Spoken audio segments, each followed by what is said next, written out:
School segregation started with racial segregation, which goes back to 1849, when slavery ended in the United States and 3 new amendments were passed. The 13th Amendment abolished slavery, the 14th provided citizenship to the blacks, and the 15th allowed them to vote. Seen by many as second-class citizens, blacks were separated from whites by law and private actions in transportation, public accommodations, recreational facilities, prisons, armed forces, and schools in both northern and southern states. In 1896, the Supreme Court sanctioned legal separation of the races by its ruling in H.A. Plessy v. J.H. Ferguson. Even though they were all separated facilities, they were equal, so it did not go against the amendments. The Supreme Court outlawed segregation, but a vast majority of schools were not integrated until years later.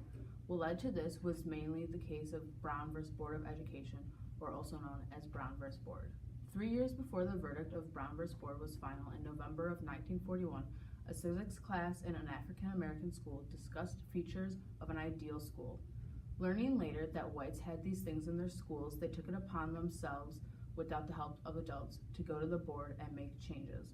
The board denied their request for more funding, so the students made a plan of how they would act next. While Brown v. Board of Education and many other legal cases broke down the official barriers for African Americans to gain equal education, achieving this was never simple.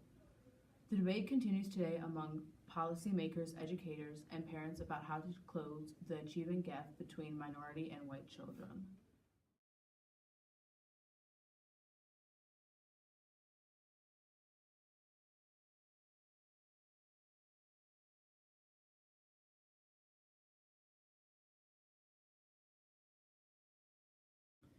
For some time, there has been large racial disparities in discipline in our schools for black students, which contributes to their failure at school and a possible path towards incarceration later in their life. A study done at Stanford gave teachers a student's discipline file, which were assigned stereotypical black and white names, and asked how severe the student's misbehavior was and how severely the student should be punished.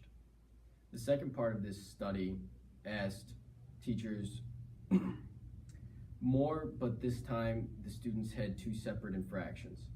What you can see in both tests from the students who had stereotypical black names were seen to have a more severe behavior problem and disciplined even harder, even though the infractions were exactly the same as those who had stereotypical white names.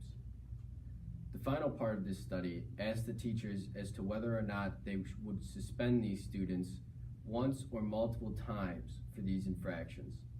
The study showed that again, blacks had a higher chance of being suspended for the same infractions as those with white names. Geography plays a major role in school segregation. By geography, I mean the areas in which people live. In neighborhoods that are primarily black or Latino, the schools are mainly black and Latino.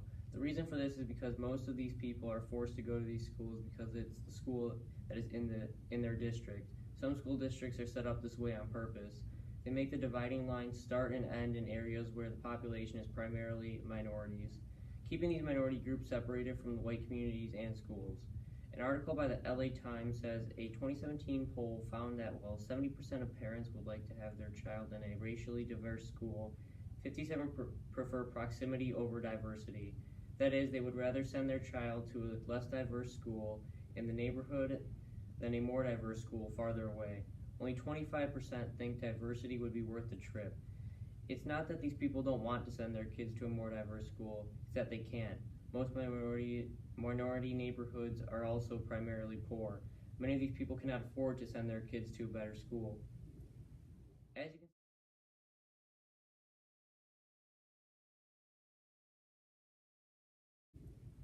As you can see by the photo, many of these areas are not diverse. The purple areas are school attendance of minorities, and the white and gray areas are attendance of less minorities.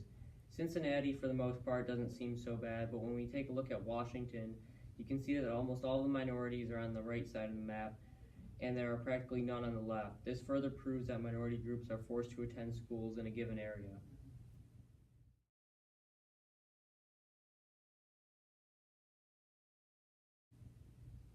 School district boundary zones are set up in ways that separate different racial groups. The picture on the left shows how boundary zones normally work. By changing them like the picture on the right, we can make schools more diverse without making it harder for families to send their kids to school. NEA, the National Educational Organization, which is an organization that promotes the desegregation of schools. It was originally began in 1857 and has continued into today. It works for the fairness in public schools and equality in education between races. The organization is located throughout the United States. Also, this injustice negatively affects all of us because it is our education at hand. Also, with school segregation, there's a substantial lack in diversity and cultural experience. The diversity would cease to be present with the continuation of school segregation. There would be too much isolation of one race. This isolation can stem from geographical location and also the income of families. Geographically speaking, some professionals believe that gerrymandering can solve the problem. Gerrymandering is drawing a distinct border to please the needs of a specific problem.